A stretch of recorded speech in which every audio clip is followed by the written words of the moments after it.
নমস্কাৰ মৰমৰ ছাত্ৰ-ছাত্ৰীসকল আজি এই ভিডিঅ'টোৰ জৰিয়তে তোমালোকৰ সংস্কৃত পাঠ্যপুথিখনৰ বিজ্ঞানস্য চমৎকাৰ আৰহ পাঠটোৰ যিকেইটা পাঠভিত্তিক প্ৰশ্ন আছে সেই প্ৰশ্নকেইটাৰ উত্তৰ আলোচনা কৰিব লৈছো আৰু তোমালোকে এই পাঠটোৰ অসমীয়া অনুবাদটো যদি চোৱা নাই তেনেহলে মই এই ভিডিঅ'টোৰ ডেসক্ৰিপচন বক্সত তাৰ লিংক দি দিছো তাত গৈ তোমালোকে চাই ল'বা তেন্তে আহা আজি আমি পাঠটোৰ প্ৰশ্নকেইটা আলোচনা কৰো আমাৰ প্ৰথমতে কৈছে যে এক পদেন উত্তৰাণী লিখত অৰ্থাৎ এটা শব্দত উত্তৰ লিখা আমাৰ প্ৰথমটো প্ৰশ্ন দিয়া আছে জীৱনস্য সৰ্বেষু ক্ষেত্ৰেষু কস্য মহত্বং দৃশ্যতে অৰ্থাৎ জীৱনৰ সকলো ক্ষেত্ৰতে কাৰ মহত্ব দেখা যায়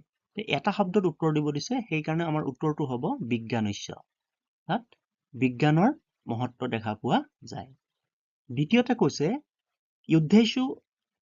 অশ্য প্ৰয়োগঃ কেশাম নাশায় ভৱতি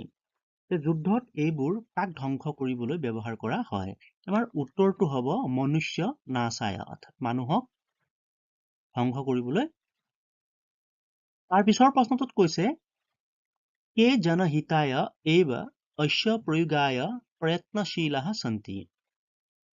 যে কোনে ইয়াক ৰাজহুৱা মংগলৰ বাবে ব্যৱহাৰ কৰিবলৈ চেষ্টা কৰিছে আমাৰ উত্তৰটো হ'ব সুধীয়ঃ ঠিক আছে তাৰ পিছৰ প্ৰশ্নটোত কৈছে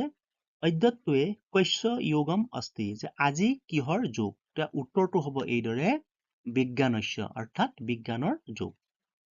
তাৰ পিছত কৈছে পুস্তকানাং সমাসাৰান পত্ৰানাং সমুদ্ৰনায় সততং কানি চলন্তি অৰ্থাৎ এটা কৈছে যে কিতাপ আৰু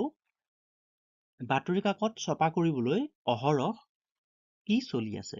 আমাৰ উত্তৰটো হ'ব মুদ্ৰণ যন্ত্ৰাণী অৰ্থাৎ যিবিলাক প্ৰিন্টাৰ আছে অৰ্থাৎ ছপা মেচিন আছে সেইবোৰ কিতাপ আৰু বাতৰি কাকত প্ৰচাৰ প্ৰিন্ট কৰিবৰ কাৰণে অহৰহ চলি আছে তাৰ পিছত দিয়া আছে পূৰ্ণ বাক্যেন উত্তৰাণী লিখত যে সম্পূৰ্ণ বাক্যত উত্তৰবোৰ লিখা আমাৰ প্ৰথমটো প্ৰশ্নত দিয়া আছে আসমান পৰিতঃ কস্য নবীনঃ আৱিষ্কাৰঃ ভৱন্তি যে আমাৰ আশে-পাশে কাৰ নতুন নতুন আৱিষ্কাৰ হৈ আছে যে আমাৰ উত্তৰটো হ'ব এইদৰে আসমান পৰিতঃ বিজ্ঞানস্য নবীনঃ আৱিষ্কাৰঃ ভৱন্তি যে আমাৰ আশে-পাশে বিজ্ঞানৰ নতুন নতুন আৱিষ্কাৰ হৈ আছে তাৰ পিছত কৈছে আকাশে কানি স্বছন্দং বিহৰন্তি যে আকাশত কিহে বা কোনবোৰে মুক্ত মনে উৰি আছে আমাৰ উত্তৰটো হ'ব আকাশে বিমানানি স্বছন্দং বিহৰন্তি যে আকাশত বিমানবোৰ মুক্ত মনে উৰি আছে তাৰ পিছৰ প্ৰশ্নটোত কৈছে সমুদ্ৰস্য উপৰি কে য়াত্ৰাসু সহায়কাঃ সন্তি যে সাগৰৰ ওপৰত কোনবোৰ ভ্ৰমণৰ সহায়ক আমাৰ উত্তৰটো হ'ব এইদৰে সমুদ্ৰস্য উপৰি জলপূতাঃ য়াত্ৰাসু সহায়কাঃ সন্তি যে সাগৰৰ ওপৰত জাহাজবোৰ কি হয় ভ্ৰমণৰ সহায়ক হয়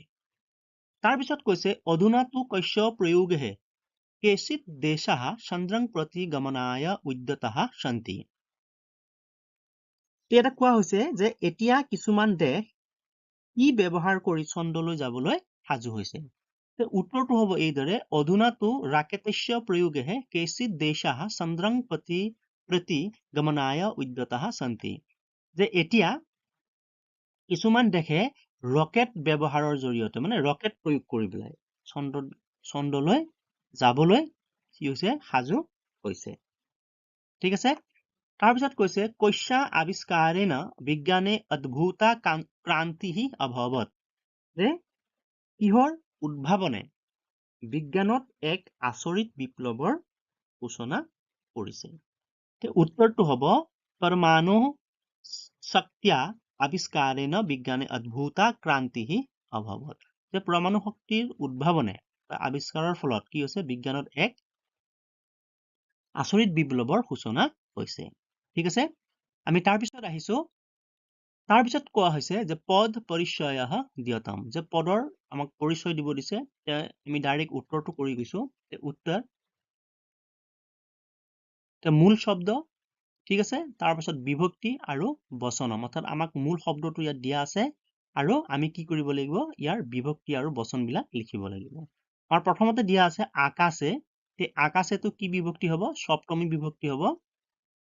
ঠিক আছে আৰু ই কি বচন হ'ব এক বচন হ'ব ঠিক আছে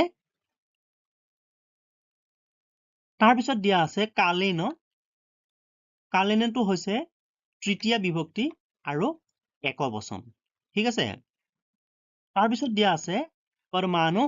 পৰমাণুটো হৈছে ষষ্ঠী বিভক্তি আৰু ই হৈছে এক বচন তাৰ পিছত কৈছে সমসাৰণ পত্ৰনাম সমসাৰণ পত্ৰনামটো হৈছে ষষ্ঠী বিভক্তি আৰু ই হৈছে বহু বচন অৰ্থাৎ সমসাৰণ পত্ৰনাম এইটো বহু বচনত আছে তাৰ পিছত কৈছে ভাষণানি ভাষণানিটো হৈছে প্ৰথমা বিভক্তি আৰু ই হৈছে বহু বচন ঠিক আছে তাৰ পিছত কি কৈছে নাসায় অৰ্থাৎ নাসায়টো হৈছে চতুৰ্থী বিভক্তি আৰু ই হৈছে এক বচন তাৰ পিছত দিছে ইয়াত্ৰাসু এইটো হৈছে সপ্তমী বিভক্তি আৰু বহু বচন ঠিক আছে আমি পিছৰটো প্ৰশ্নত আহিছো ইয়াতে কৈছে ৰিক্ত স্থানেসু উচিত শব্দ ৰূপানি লিখত আমাক যিবিলাক খালী ঠাই দিয়া আছে সেই খালী ঠাইত আমাক কি কৰিব দিছে উচিত শব্দটো অৰ্থাৎ শুদ্ধ শব্দটো আমাক বহুৱাব দিছে আমি উত্তৰবোৰ কৰি গৈছো ডাইৰেক্ট এনেকে হ'ব যে আমাক কি দিয়া আছে বিভক্তি অৰ্থাৎ বিভক্তি আমাক আগৰ পৰা দিয়াই আছে আৰু আমাক ইয়াতে কি কৰিব দিছে মূল শব্দ তাৰ পিছত বিভক্তি আৰু আমাক বচন লিখিব দিছে তোমাৰ প্ৰথমতে আছিলে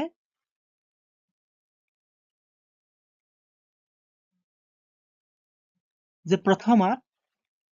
কি হ'ব দেশহ আছে মূল শব্দ এইটো বিভক্তি কি হ'ব দেশো আৰু দেশাহ ঠিক আছে তাৰ পিছত দিয়া আছে দ্বিতীয় বিভক্তি জলপুতম